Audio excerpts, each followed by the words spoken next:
cord here. Hopefully our electricity doesn't go out. And live on Facebook.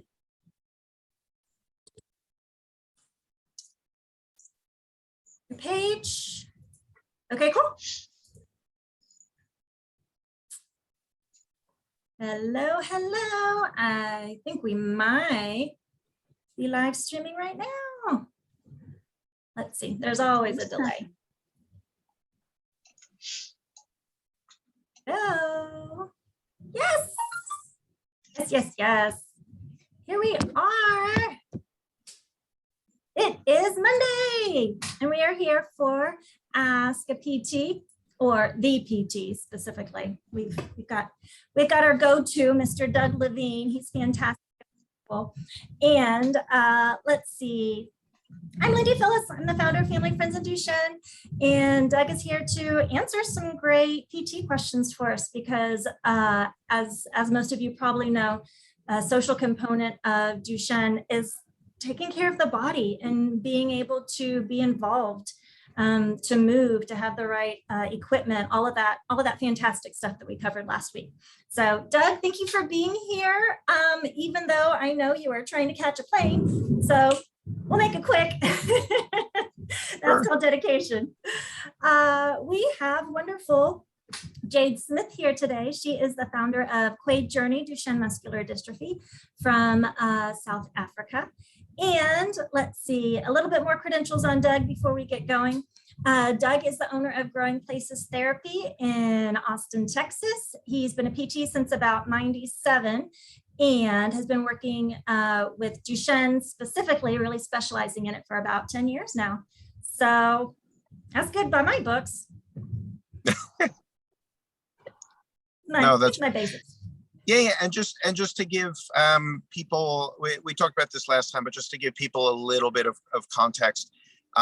So all I do is pediatric PT.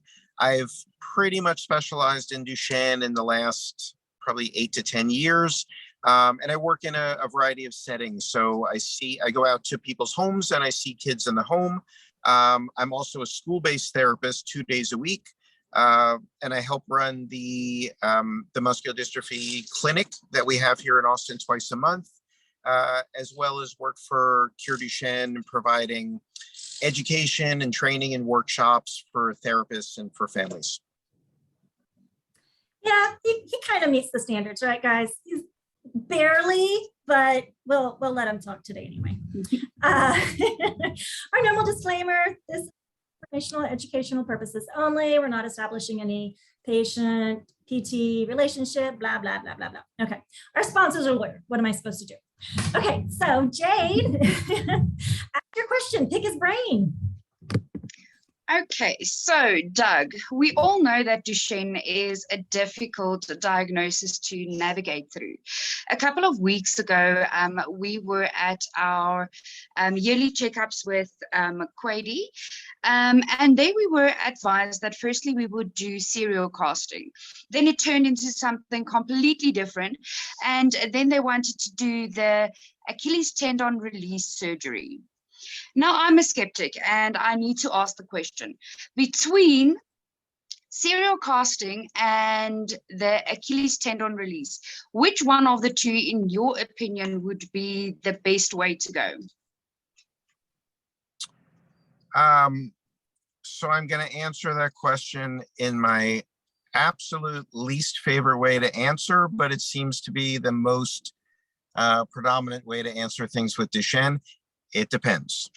There's, with so many, the difficulty with Duchenne is that there's so much variability that there's no one size fits all. Like serial casting works for every kid that's 6 years old, or we always do scoliosis surgery for every child over 15, or whatever it is. So it's really difficult. The indications in my book, and if you're looking at the care guidelines that came out, and really most of the Duchenne experts is this. We want to start off with the least invasive possible, serial casting obviously being less invasive than surgery. So typically serial casting is indicated or recommended or supported when the child has enough strength, that because having the serial casting, having the cast on there, there's going to be some downtime.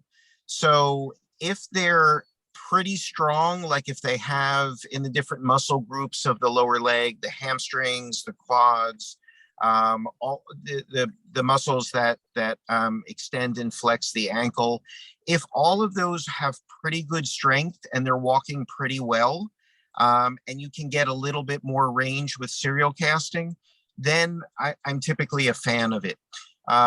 If it's somebody that is almost on the cusp of not walking, sometimes just the downtime of serial casting, a few weeks, 2, 3, 4 weeks, that can be enough to make them weak enough that they're not going to walk anymore. So does that kind of answer the question? That makes complete sense. Then we can move on to our next question, because it does make sense to me about the downtime that you will have in the serial casting. But at the same time, when you do the Achilles tendon surgery, you will also have that specific same downtime of approximately, I think it's 6 to 12 weeks that you would have. And in most cases, where my concern is that the boys stop walking after this Achilles tendon surgery. In most cases that we have found is the boys who actually do proceed with the surgery loses their ambulatory status within 2 weeks after. So that is what basically what the question is if you have to take both options into consideration with the downtime of each, which one would be the best to go with, taking the downtime and the risks involved into consideration? Yeah, I would say, all things being equal, that typically I think the serial casting is, in my opinion, would be the better way to go. And for a couple of things. One, I do think the downtime is typically a bit less. Normally, the kids that I see that are serial casted, it's usually about 3 or 4 weeks that we're doing the casting. And so that's one thing. The downtime tends to be a little bit shorter than the surgery. The other thing is that the reason that the kids are walking up on their toes, is what happens is it's not the tightness first that causes them to walk up on their toes, it's weakness. And because they have weakness throughout their body, it changes their balance and their center of gravity. So they end up going up on their toes in order to find that center of balance. And because they're up on their toes so much and the damage to the calf muscles, the muscles tend to get tight. So with the serial casting, the change, so sorry, let me go back.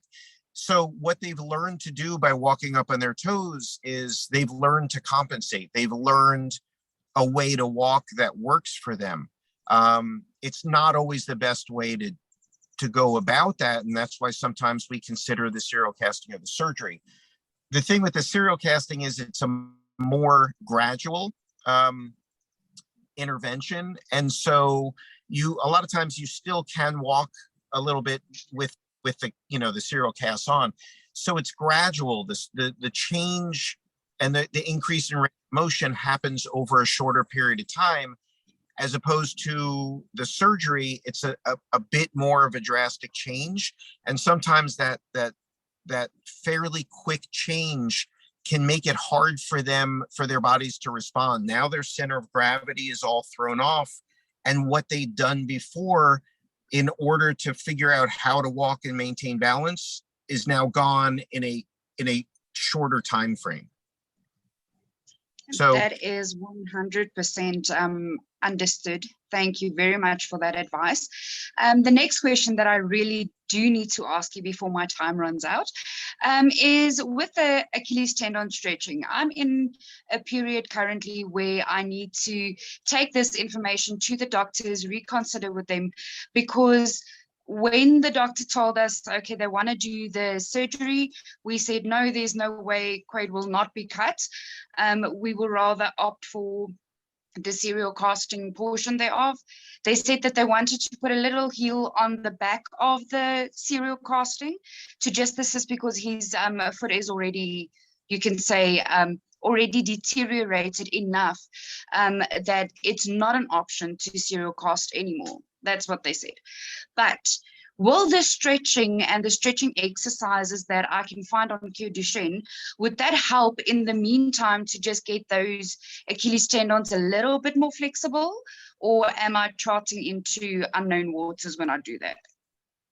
Yeah, again, going back to my first answer, it depends. If the muscle, so you can have a tight muscle where it's hard, they've kind of lost range of motion, but there's still some elasticity in it and you can stretch a little bit. In cases like that, then you can get more range of motion. But if when you're trying to stretch, Quade, you can feel you come up against a wall and it's like coming up against what we call a hard infill, or like, kind of a brick wall, that's a more permanent change in the muscle structure. And then that you can't really stretch out. So it kind of depends on how much flexibility. If there is flexibility in the muscle and there's some elasticity in the muscle, then serial casting and stretching a lot of times can gain you more range of motion. Okay. Yeah. No, I understand that completely, because I can feel that block within his feet. When I do the stretching, I can feel, I think it's his right foot, that usually gives me the block, and then I can't go over that. Then I feel like that is my point where I can't push anymore. The left is a little bit more flexible than his right at this point. So with regards to that, I feel like our next one would be to just push for the serial casting. And I thank you very much for all of your assistance and help in answering all my ridiculous questions today. We know you need to catch a flight, so that's all from me for tonight. Yeah, no, thank you. Today. Thank you. And honestly, this is not a ridiculous question. I get it often. And it's not one that, again, there's a cut and dry answer, because it does depend. One last thing I want to say is that I do think there are times where the surgery is indicated, and I do feel like there are times where it does help. So I'm not completely anti-surgery. It's just specific cases. With a lot of other diagnoses, with cerebral palsy or some other diagnoses, there are a lot wider range of kids that can be helped by the surgery. With this, we just have to tread lightly and really look at the whole case. What are the goals? How fast has the disease progressed? How much are they walking? There's a lot more things to consider. Yeah, Quade was just diagnosed very late, I would say. He was only diagnosed at 7, he's 8 now. So I think with all of the years that we lost, although we are trying to manage it today the best that we can, I feel like the late diagnosis did make a difference within his flexibility specifically. Yeah, because there was a little more time under your belt where there was some muscle damage, things that you didn't know. So even, I forget which foot you said it was, the one where you feel like you're coming up against the wall, there's still benefits in serial casting. There's still benefits in stretching. There's still benefits in nighttime bracing. But if it's a hard infill, the benefits are more, let's keep this from getting worse. Let's try to keep this from progressing, rather than we're going to make a big change here and get a whole lot more range of motion. Thank you very, very much, Doug. I really appreciate it. Of course. I have 2 quick Over questions. to you, My turn. So Doug, and just quick, it could be a quick yes or no, and we can jump into this at another time. But For the serial casting, do you have to do it multiple times? It depends on how much rain. It depends. Depends trying to get.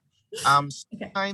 Sometimes there's a little bit of flexibility, and we're really, to make the child more functional, we're just trying to maybe gain 3 or 4 or 5 degrees more. And sometimes it's just one cast or even 2. And it's something like there's a family that I work with here in Austin. Like every 6 months they get it done. So we do just 1 or 2 casts. It's not a lengthy process. We get a little bit more range of motion. That helps with the gait pattern. But really what we're hoping for with each set of casts, and usually there's all different theories between how long you do you keep a cast on for, but typically it's for about a week.